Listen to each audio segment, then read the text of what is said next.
dog wouldn't stop pacing. Max's nail clicked against the tile in steady rhythm, back back and forth, like a metronome counting down to something unseen.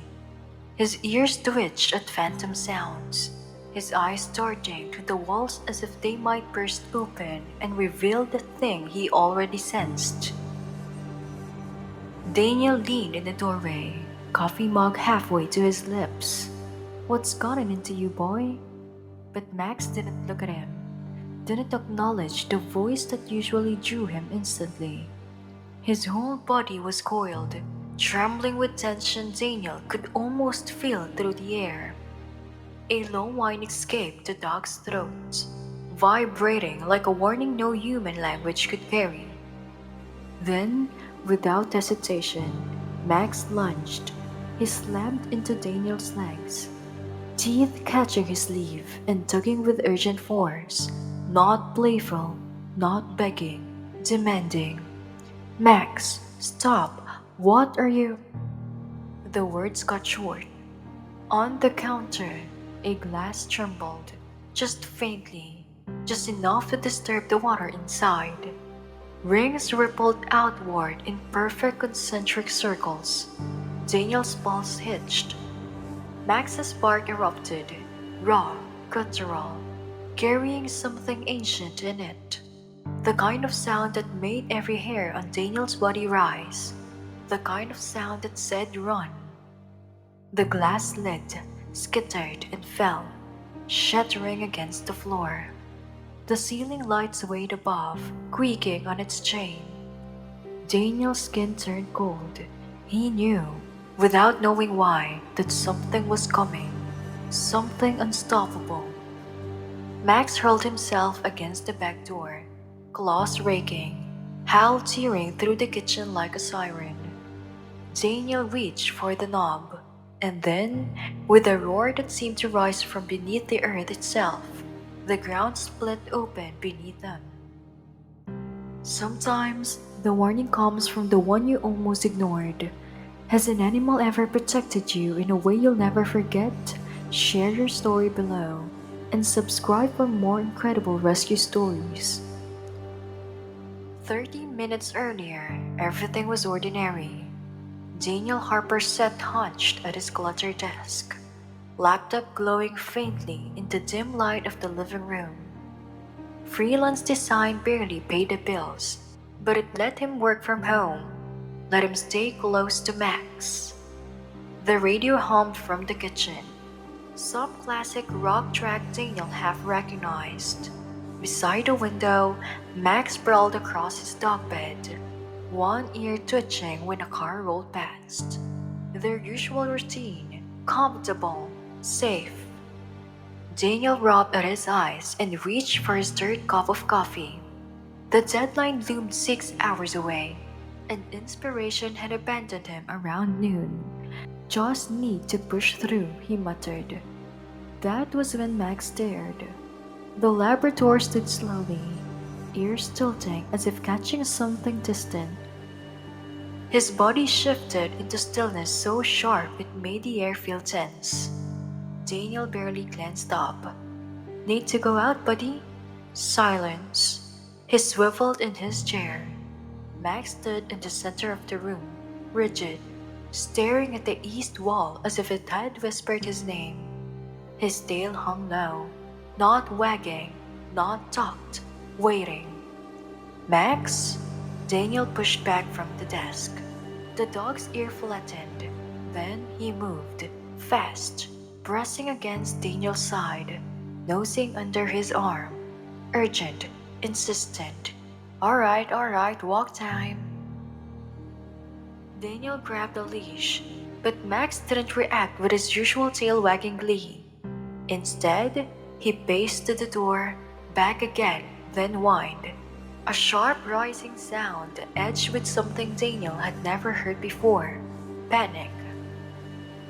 When Daniel clipped the leash on, Max lunged, not towards the door but away from it. His teeth caught Daniel's sleeve, yanking hard enough to stagger him. "Jesus, okay." Daniel laughed weakly. recalling an article about animals sensing earthquakes. You my little seismograph now? The joke fell flat. His hand trembled on the doorknob. Then Max froze. His eyes locked on Daniel's, wide and dark with a fear that needed no translation. The radio cut off mid-song. Silence pressed down like a weight. Daniel's breath hitched. His gut told him what his mind refused to say. Something was coming. The floor jolted beneath him. Not a tremor, not a vibration. A violent jolt, as if it had seized the house and shaken it. The world exploded into chaos. The jolt became a roar, a sound Daniel didn't know the earth could make. A grinding, tearing scream of stone against stone as lock plates deep below tore free all at once. His legs vanished from under him. He hit the floor hard as the house bucked like a wild animal, throwing objects in every direction. A lamp shattered beside his head. Picture frames launched from the walls. Books crashed in an avalanche from the shelves. Max! The dog sprawled flat, belly pressed to the ground, claws scrabbling for purchase. His bark was drowned by the earthquake's deafening howl. Daniel tried to crawl, but the floor rolled beneath him like waves. His brain refused to believe solid ground could behave like water. Then came the groan. The support beam running the length of the living room bowed, nails popping loose like gunshots. Plaster rained down. The ceiling light swung wildly before shattering. No, no. He lunged towards the doorway. Wasn't that what you're supposed to do? A doorway was safe, wasn't it? He made it 3 feet. The beam gave way with a cannon blast crack. It caught him across the lower back, slamming him flat. Air tore from his lungs in a single violent gasp. His chest convulsed, his legs crumpling under the impossible weight. White-hot pain seared through him, blotting out thoughts. It wasn't pain in the normal sense. It was total, absolute, obliterating. His body screamed with every nerve at once. He tried to inhale. Nothing came. He was pinned, helpless. Then, just as quickly as it started, the shaking stopped. The house sagged into silence, broken only by distant sirens and the steady groan of wounded timber. Dust choked the air, so thick that Daniel couldn't see beyond arm reach. A high ringing filled his ears. He forced his palms against the floor, tried to push. The effort ripped fire through his legs and he screamed. The sound came out as hoarse rasp. Max! The dog emerged through the haze like a ghost, limping but alive, blood streaking his shoulder. His eyes rolled wide, frantic. Relief almost undid Daniel. Good boy, you're okay. Max whined, sniffed his face, then circled to the beam. He pressed his nose against the timber, pawed at the flooring, testing. His body vibrated with urgency, but the wood wouldn't budge. Daniel tried again to cry for help, but his voice barely carried past his lips. His chest was too tight, too compressed. The dust began to settle, revealing devastation. The room looked bombed out, walls cracked, furniture splintered. The front wall torn open with daylight spilling through. Beyond it, smoke curled and car alarms wailed. Someone screamed outside. Max barked, sharp, insisted. He darted to the gap, then back to Daniel, then to the gap again. I can't, Daniel whispered. His voice broke. I can't move. The ground trembled again. An aftershock, smaller but enough. The floor above gave way with a crash, rubble raining down. The beam pressed deeper across Daniel's back and legs, forcing another cry from his throat. Black spots danced in his vision. He bit his lip until he tasted blood, clinging to consciousness. Max went frantic. He clawed at the wood, barked at the ceiling, then grabbed a strip of curtain in his teeth and pulled with all his weight, growling, straining. The fabric tore, useless. Finally, he pressed his face to Daniel's one more time, nose wet, eyes shining with fear. "Find help," Daniel rasped. "Go, boy, go." The command cost him everything. Max whined, unwilling, but he turned. He squeezed through the gap in the wall and was gone. Silence reclaimed the room, broken only by the distant chaos outside.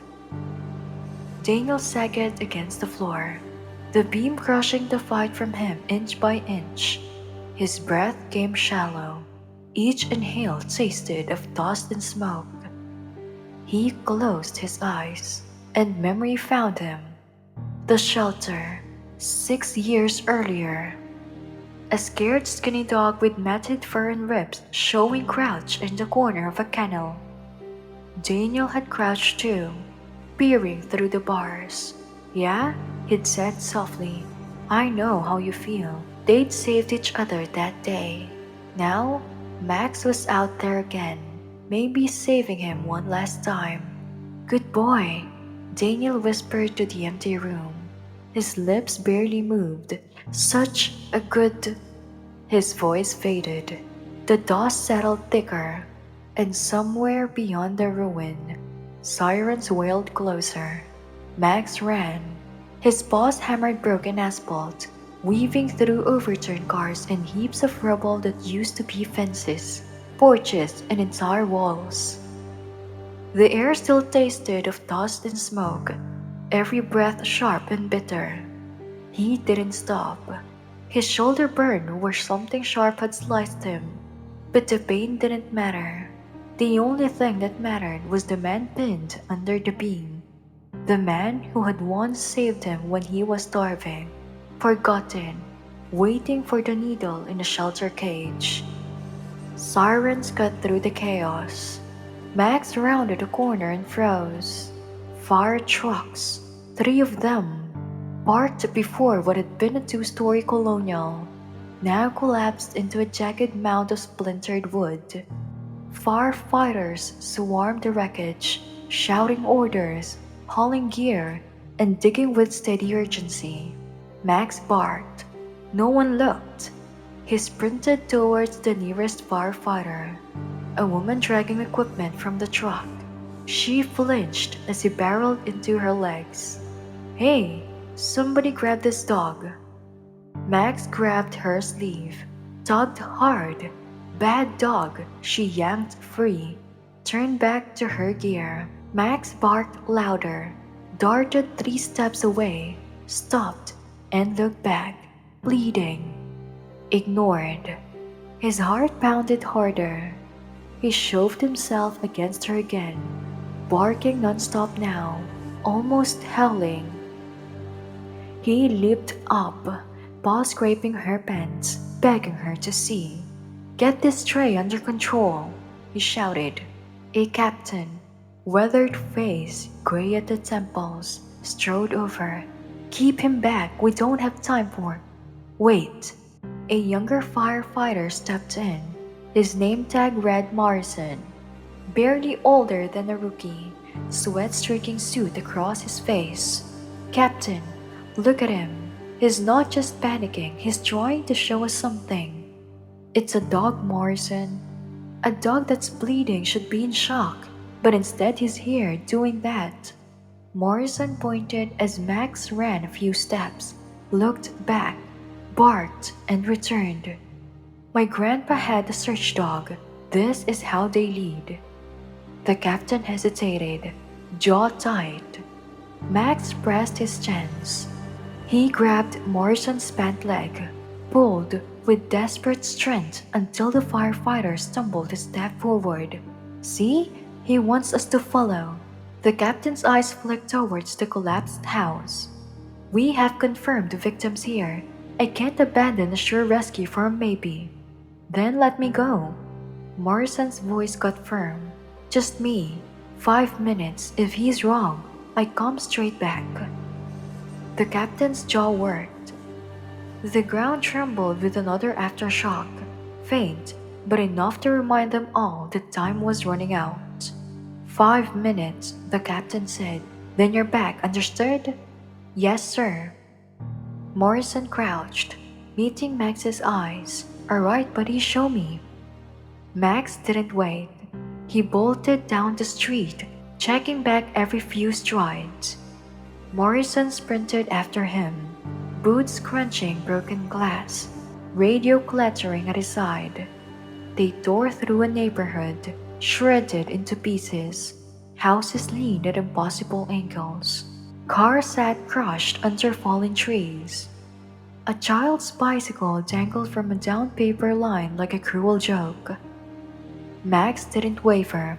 He ducked through gaps, leaped over rubble, and slowed only long enough to make sure Morrison kept pace. 3 minutes in, Morrison's radio crackled. Morrison, status. He ignored it, lungs burning. Max skidded to a halt before a house that looked stumped flat. The entire right wing had collapsed, the front wall torn open, spilling bricks and splintered beams. Max barked once, sharp. Then he squeezed through the jagged crack in the wall. Wait! Morrison raised the radio. Captain, I've got a structure, 412 Maple. The dog went inside. That building's not stable. Get back here, Morrison, that's an order. There could be someone. Get back here. Inside, Max barked again, muffled, desperate. Morrison stared at the crack, heartbeat in his throat. Sorry, Captain, he muttered, and then he followed the dog inside. The dust inside clawed at Morrison's throat the moment he dug through the crack in the wall. His flashlight beam carved a thin tunnel of light through the haze, catching on broken furniture, splintered studs, and dangling wires. It felt less like a house and more like the inside of a dying animal.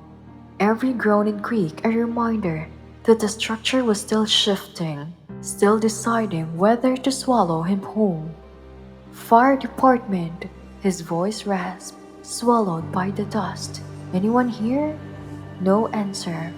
But Max's bark cut sharply and urgently, pulling Morrison deeper.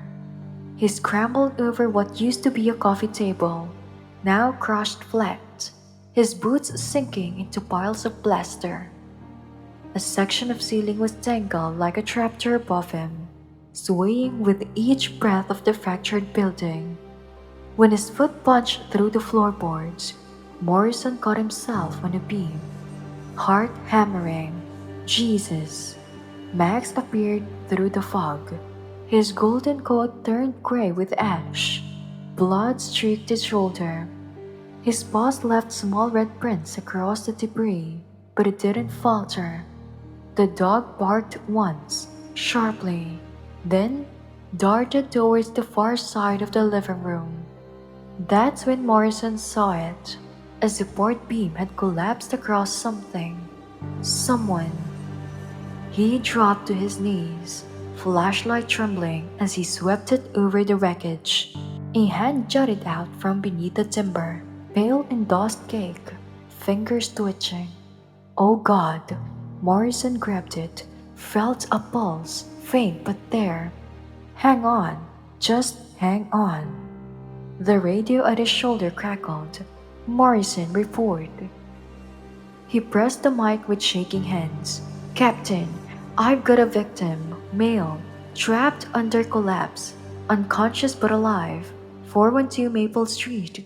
We need the team here now. Copy, 2 minutes. Get out of there, Morrison. That house is a coffin. Not without him. He tossed the radio aside and studied the beam. It had to weigh 300 pounds. maybe more, pinning the man across the hips and legs. God knew what damage had been done beneath it. Max whined, pacing in tight circles. His paws left smears of blood across the dust.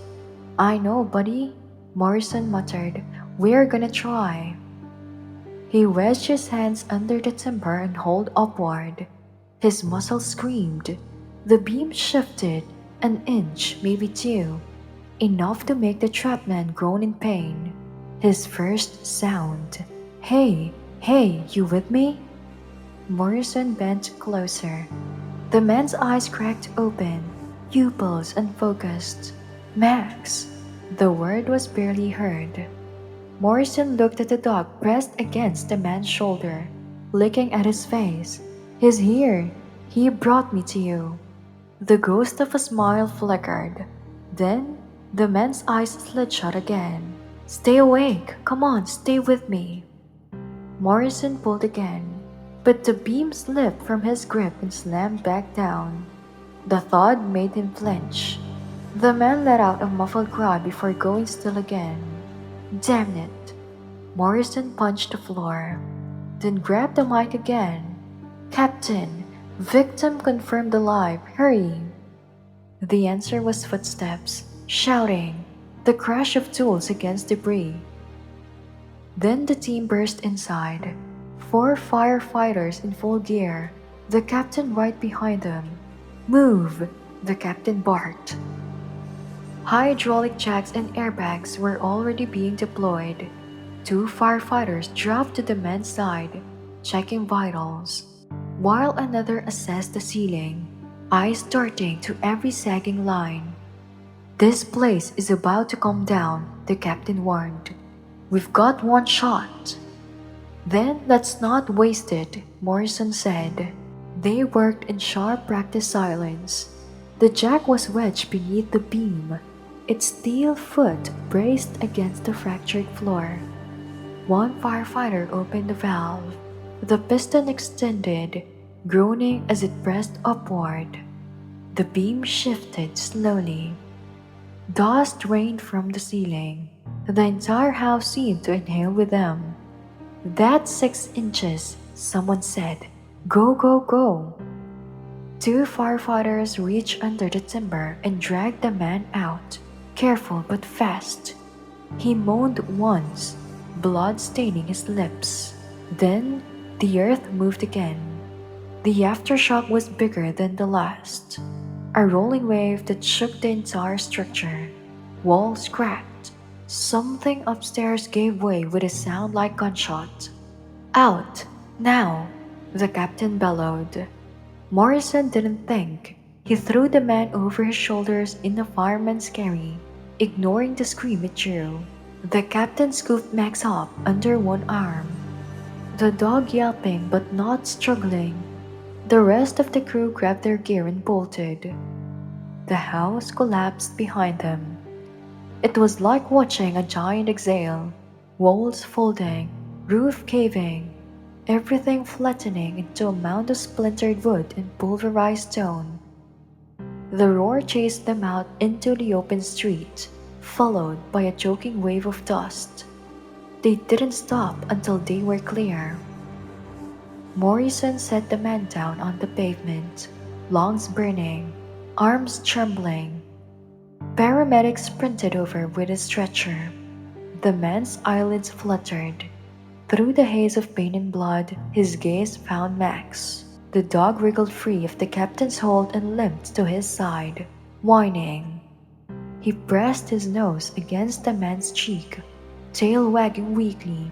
The man's trembling hand lifted and brushed Max's fur. His lips cracked into the faintest of smiles. Good boy, he whispered. Such a good... His eyes closed again. The paramedics loaded him into the stretcher. Oxygen mask, IV line, pushing hard towards the waiting ambulance. Max tried to follow, barking sharply once. A paramedic knelt and blocked him. Sorry, buddy, no dogs in the rig. Max sat where he was, panting.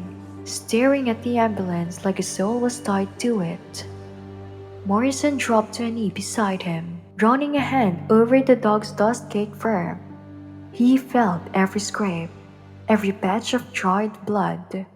Max had run in broken paws, led him through a death trap, and never once slowed. "You saved his life," Morrison murmured. "We never would have found him without you." Max didn't react, didn't wag, didn't look away. He just kept watching the ambulance until its sirens faded into the distance. Dawn came slowly. The hospital room was quiet, filled only with the steady beep of monitors and the soft hiss of oxygen. Daniel drifted in and out of consciousness, held under by painkillers and exhaustion. When he surfaced fully, the first thing he saw was white ceiling tiles. The second was Max. The dog lay curled at the foot of the bed, head on his paws, bandages wrapped around all 4 feet. His eyes were closed, but an ear twitched at the faintest sound of Daniel stirring. "Max?" The ear flicked again. Then the head lifted. Their eyes met. Relief, love, gratitude.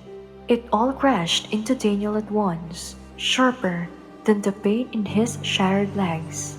"Hey, buddy," he whispered, voice cracking. "You made it." Max's tail thumped weakly, but it was enough. A knock at the door drew their attention. Morrison stepped in, still wearing his firefighter t-shirt and cargo pants, looking as if he hadn't slept in 2 days. "Sorry," he said. "Told the nurses I'd only be a minute. Wanted to check on you both." Daniel tried to speak, but the words faltered. "Max did the hard work," Morrison said. "The captain said there was no way anyone survived that collapse, but you did.